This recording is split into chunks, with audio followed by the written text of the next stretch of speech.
Alexandre de Moraes determinou, né, hoje mais cedo, que as autoridades públicas de todo o país impeçam qualquer tentativa de bloqueio de vias públicas ou de rodovias.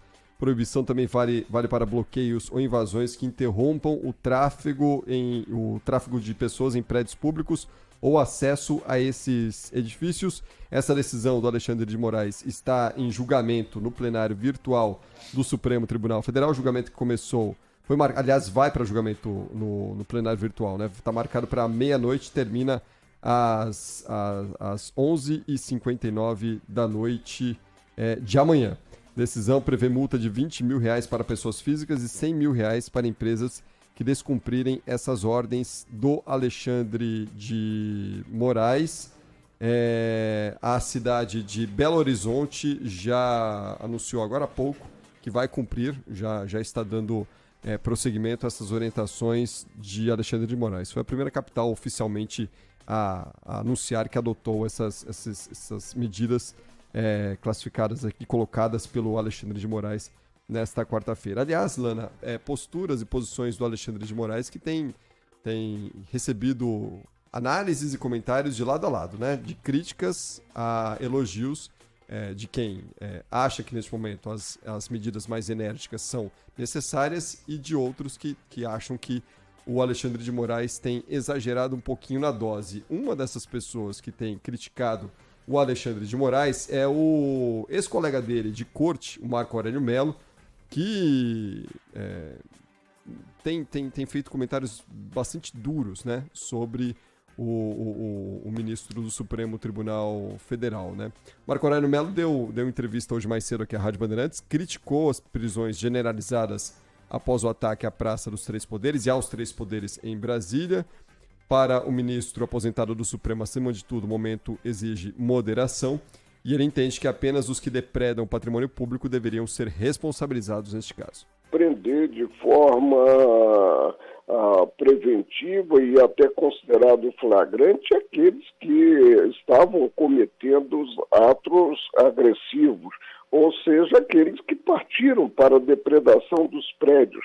Agora, como eu falei em si, colocar todos aqueles que estavam acampados lá de frente ao quartel-general, ao Forte Apache, como se denomina o quartel em Brasília, e em ônibus e levar para um estádio presos, ou seja, sob a custódia do Estado, é um passo demasiadamente largo que não se coaduna com o Estado democrático de direito. Nessa entrevista ao jornal Gente aqui na Rádio Bandeirantes, Marco Aurélio Mello também se mostrou contrário ao afastamento de Ibanez Rocha do governo do Distrito Federal.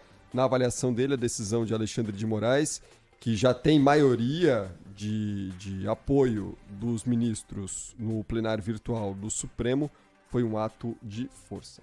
Se estivesse na bancada, eu não endossaria esse ato de força, que, a meu ver, implicou um passo demasiadamente largo. O governador foi eleito democraticamente, que se buscasse responsabilidade. Nós não viveremos dias melhores no Brasil mediante a prática de atos de força, que nós não tivemos sequer na época do regime de exceção, consideradas manifestações.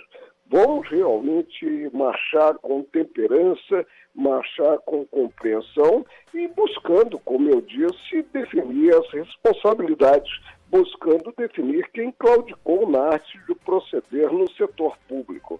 E aí a fala mais forte, Lana e ouvinte da Rádio Bandeirantes, de Marco Aurélio Mello, nesta quarta-feira, nessa entrevista aqui à Rádio Bandeirantes, que tem dado muita repercussão ao longo de todo o dia, na qual ele diz que errou redondamente ao elogiar o Alexandre de Moraes lá em 2016, quando o ministro foi indicado para o Supremo pelo então presidente Michel Temer. Segundo Marco Aurélio Mello, as decisões de Moraes não contribuem para a paz social.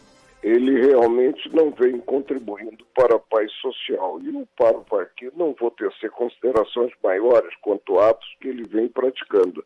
E olha que eu conheço há muitos anos.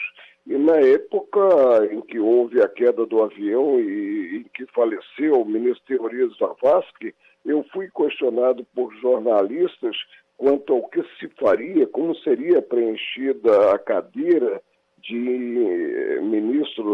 Supremo, e eu disse que o presidente Michel Temer tinha um homem talhado para a cadeira, que foi professor universitário, foi do Ministério Público, foi secretário de Segurança Pública do prefeito Kassab, do governador Geraldo Alckmin, e era ministro da Justiça. Mas vejo que errei redondamente. Palavras então do ministro aposentado do Supremo, Marco Aurélio Mello. Claro que o tema, né, Lana, ele vai gerar repercussões e, em muitos casos, paixões de lado a lado. Acho que se a gente usar um pouquinho da racionalidade, vamos entender que o momento é difícil de ser enfrentado em Brasília. Agora o prejuízo já foi instalado, então as reações vêm assim, né? Buscando culpados e a justiça tem que reagir. O ministro Alexandre de Moraes tem tido uma postura em reafirmar que todos serão punidos, né? Que todos vão responder por ação ou por omissão nesse caso do que aconteceu em Brasília. Você citou, por exemplo, Cris, o julgamento do afastamento do governador Ibanez Rocha. O Supremo formou maioria, por enquanto está 7-0 lá para manter o afastamento do governador do Distrito Federal e a prisão do ex-secretário de Segurança Pública, o Anderson Torres. Porque o Supremo Tribunal Federal acata, neste momento, a decisão do ministro Alexandre de Moraes, por 7-0. O que os ministros consideram, e que foi o argumento central, é que no cargo, se for uma omissão proposital, no cargo, exercendo o cargo, o governador pode pressionar servidores, pode tentar omitir provas, esconder provas. Então, é uma medida, esse afastamento temporário, por 90 dias, se não me engano, é para que corram as investigações de maneira mais clara. O que aconteceu em Brasília na véspera da semana anterior do dia em que a cidade foi atacada por golpistas. É isso que é a pergunta, a grande pergunta que está sendo feita. O interventor deu entrevista dizendo o que separa Brasília do dia 1º, daquela operação de segurança perfeita, para o dia 8, domingo a domingo. Qual é a diferença? No meio do caminho, a gente já falou aqui no Bastidores do Poder, o que aconteceu é que na segunda-feira, depois da posse, o secretário de Segurança foi nomeado, o Anderson Torres. Ele exonerou vários diretores, pegou um avião e foi embora. E deixou a cidade menos protegida para enfrentar o que seria uma onda grande de manifestantes vindos de várias cidades do país. Poderia ter tido um desfecho muito tranquilo, muito pacífico, se a esplanada dos ministérios, como deve ser, estivesse preparada. Mas não estava, porque um grupo pequeno de 5.000 pessoas fez um estrago enorme e teve tempo para isso. Cris, eles demoraram 50 minutos para entrar nos 3 prédios, no intervalo de 20 a 30 minutos, no máximo, para sair destruindo os 3 prédios, que são as sedes dos 3 poderes. Em 50 minutos eles fizeram aquele estrago todo e foram retirados. E tiveram total tranquilidade para fazer isso sem serem incomodados pelas forças de segurança. É isso que as imagens nos contam. Dentro do Palácio do Planalto, a guarda presidencial se deu conta só quando a coisa já tinha perdido o controle completamente. Então, isso é realmente inadmissível e esse julgamento vai até meia-noite. Ainda tem hoje votos a favor do ministro Gilmar Mendes, Edson Fachin, Carmen Lúcia, Dias Toffoli, Barroso e Fux, por enquanto.